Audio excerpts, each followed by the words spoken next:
Salam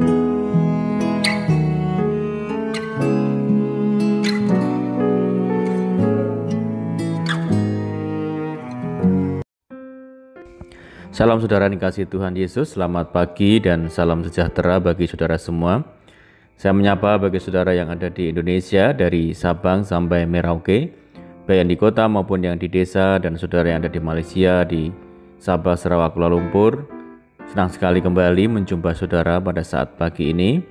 Kiranya damai sejahtera dan sukacita daripada Roh Kudus senantiasa melimpah dalam hati dan kehidupan saudara semua.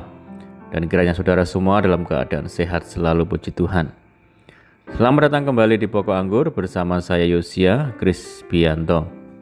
Mari saudaraku, sebelum kita bersama-sama merenungkan firman Tuhan, mari kita satu dalam doa. Bapa di surga, Bapa yang baik, yang penuh dengan kasih karunia, Bapa yang kami muliakan di dalam nama Tuhan Yesus Kristus, kami mengucap syukur oleh karena pertolongan dan penyertaan Tuhan di sepanjang malam hari, istirahat kami sehingga kami boleh melewati malam ini dengan penjagaan Tuhan, dengan perlindungan Tuhan. Itu semua karena berkat pertolongan Tuhan. Pada pagi ini kami kembali rindu untuk merenungkan firman-Mu. Berbicaralah kepada kami ya Tuhan, urapi kami, jamah hati kami, sehingga kami dapat mengerti maksud firman Tuhan. Terima kasih Tuhan, kami siap merenungkan firman-Mu. Hanya di dalam nama Tuhan Yesus Kristus kami berdoa. Amin. Baik, saudara yang kasih Tuhan Yesus, pembacaan firman Tuhan pada saat pagi ini terambil dalam Lukas 18 ayat yang pertama.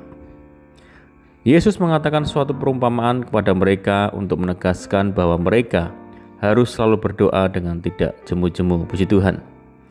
Saudara yang dikasih Tuhan Yesus, ketekunan berdoa, kegigihan berdoa merupakan sebuah faktor yang sangat menentukan keberhasilan kita dalam menjalani sesuatu. Itu sudah sering terbukti merupakan penentu kesuksesan yang bahkan terkadang lebih dari ilmu atau modal yang kita miliki. Kita selalu kagum melihat kegigihan anak kecil yang meminta sesuatu kepada orang tuanya. Mereka bisa begitu bersemangat tanpa kenal lelah, terus berusaha agar permintaan mereka dikabulkan oleh ayah dan ibunya.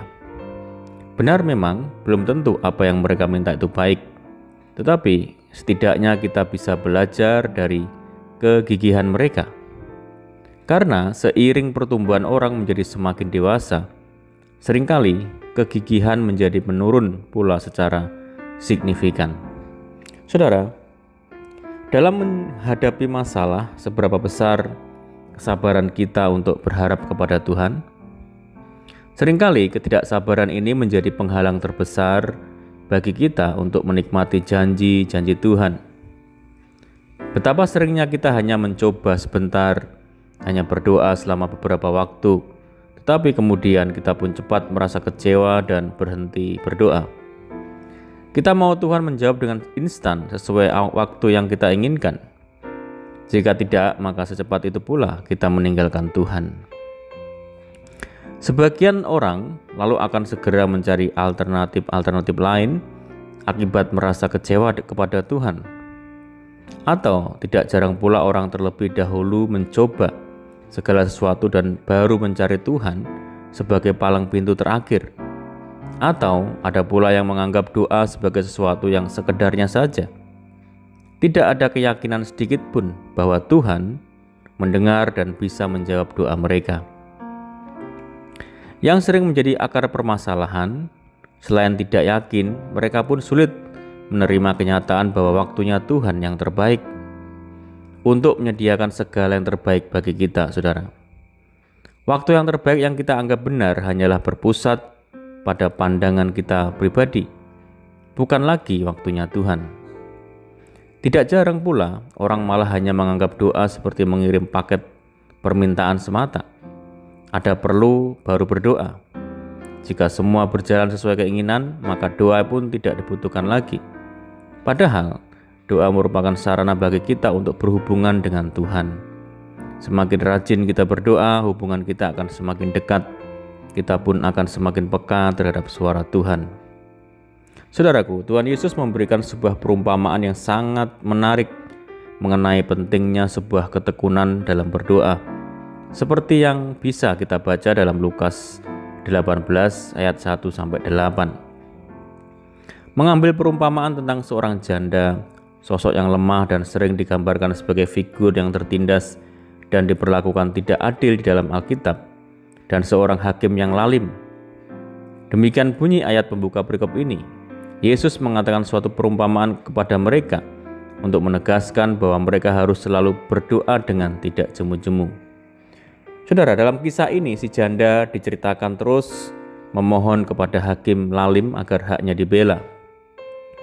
Sementara si hakim bukanlah orang yang takut akan Tuhan dan sikapnya arogan dan lalim, tidak menghormati siapapun. Sesuai dengan gambaran pribadi si hakim, sudah tentu ia menolak permohonan janda ini. Tetapi lihatlah saudara, janda itu tidak jemu-jemu mendatanginya dan memohon. Dengan gigih janda itu berjuang. Kegigihan menunjukkan bahwa ia masih menaruh harapan agar permohonannya dikabulkan. Karena tidak ada orang yang akan gigih jika mereka tidak punya harapan sama sekali. Lalu pada akhirnya sang hakim yang lalim itu pun luluh dan membenarkan si janda. Dan Yesus pun berkata, camkanlah apa yang dikatakan hakim yang lalim itu.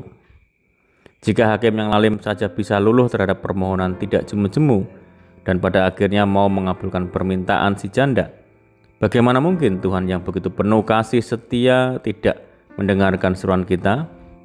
Tidakkah Allah akan membenarkan orang-orang pilihannya yang siang malam berseru kepadanya? Dan adakah ia mengulur-ngulur waktu sebelum menolong mereka? Saudara kasih Tuhan Yesus, Tuhan yang penuh kasih dan adil akan selalu membenarkan anak-anak yang siang dan malam berseru kepadanya dengan tidak jemu-jemu. Dia akan selalu memperhatikan setiap anaknya yang terus datang dengan kerinduan dan kasih untuk berbicara dan mendengar suaranya tanpa henti, tanpa terpengaruh hal apapun. Dia tidak akan pernah mengulur-ngulur waktu untuk menolong kita, saudara. Dia tidak akan pernah berbahagia melihat kita menderita. Janji Tuhan akan selalu ditepati, itu pasti. Yang jadi masalah seringkali kita memandang hanya berdasarkan apa yang terbaik menurut kita sendiri saja, bukan kepada apa yang terbaik menurut Tuhan. Pengkhotbah 3 ayat 11 berkata, Ia membuat segala sesuatu indah pada waktunya, bahkan Ia memberikan kekekalan dalam hati mereka. Tetapi manusia tidak dapat menyelami pekerjaan yang dilakukan Allah dari awal sampai akhir. Apa yang Tuhan Yesus ajarkan lewat perumpamaan tadi begitu jelas, saudara. Memberi sebuah perumpamaan untuk menegaskan bahwa kita seharusnya selalu berdoa dengan tidak jemu-jemu. Yesus mengajarkan bagaimana besarnya kuasa doa. Bagaimana kita sebagai anak-anak Allah sebaiknya terus berdoa siang dan malam dengan tekun tanpa jemu-jemu. Bagaimana hendaknya kita tetap hidup dalam pengharapan dan tidak putus asa. Tetapi ingatlah bahwa apa yang dimaksud dengan berdoa dengan tidak jemu-jemu atau doa yang dipanjatkan terus-menerus siang dan malam bukanlah berarti doa harus terus kita ulang-ulang atau bertele-tele, saudara. Hal berdoa diajarkan dengan jelas oleh Yesus sendiri dalam Matius 6 ayat 5-15. Bukan karena banyaknya kata-kata, keindahan rangkaian kata dalam doa, tapi doa yang disertai imanlah yang penting. Bukan pula doa yang hanya dilakukan karena ada permintaan dan kebutuhan. Menjadikan doa sebagai paket permintaan, tapi dasarkan doa sebagai sarana bagi kita untuk membina keintiman hubungan dengan Tuhan. Oleh sebab itu, saudara yang kasih Tuhan Yesus, mari tetaplah bertekunlah berdoa tanpa jemu-jemu.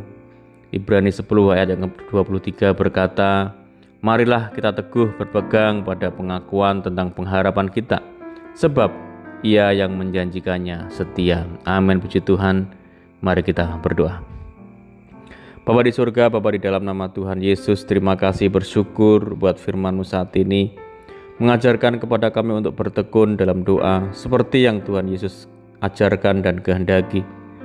Bahwa kami Tuhan untuk memiliki hubungan yang karib dengan Tuhan, karena kami percaya bahwa saat kami bertekun dalam doa, Tuhan yang pasti menjawab kami. Terima kasih Tuhan, meteraikan firman-Mu dalam hati kami. Saat pagi ini kami menyerahkan segenap hidup kami ya Tuhan, tuntun kami, bimbing kami ya Roh Kudus, sehingga kami mampu berjalan di di dalam jalan-jalan Tuhan. Sertai kami dimanapun kami berada. Berkati rumah tangga kami, keluarga kami, pekerjaan kami, usaha kami, pendidikan kami. Pimpin kami ya Tuhan, sehingga kami terhindar dari segala malapetaka. Biarlah kehendak-Mu yang jadi atas hidup kami. Berikan kami hati yang tenang, damai, dan dipenuhi dengan sukacita. Kami serahkan hidup kami hari ini ke dalam tangan Tuhan, Tuhan yang turut bekerja bagi kami. Kami berdoa bagi setiap saudara kami yang terbaring sakit saat ini. Tuhan sembuhkan. Di dalam nama Tuhan Yesus, yang menderita, Tuhan berikan kekuatan, yang berputus asa, Tuhan berikan jalan keluar. Berdoa bagi kesejahteraan desa, kota, daerah kami, negeri kami. Tuhan yang memberkati. Tuhan pulihkan negeri kami ya Tuhan. Terima kasih Tuhan. Ini doa kami hanya di dalam nama Tuhan Yesus kami berdoa. Amin. Puji Tuhan, saudara, kita sudah mendengarkan firman Tuhan dan saya percaya saudara semua diberkati, tetap bersukacita dalam Tuhan. Sampai jumpa di renungan berikutnya. Saya ucapkan selamat pagi. Tuhan Yesus memberkati. Haleluya.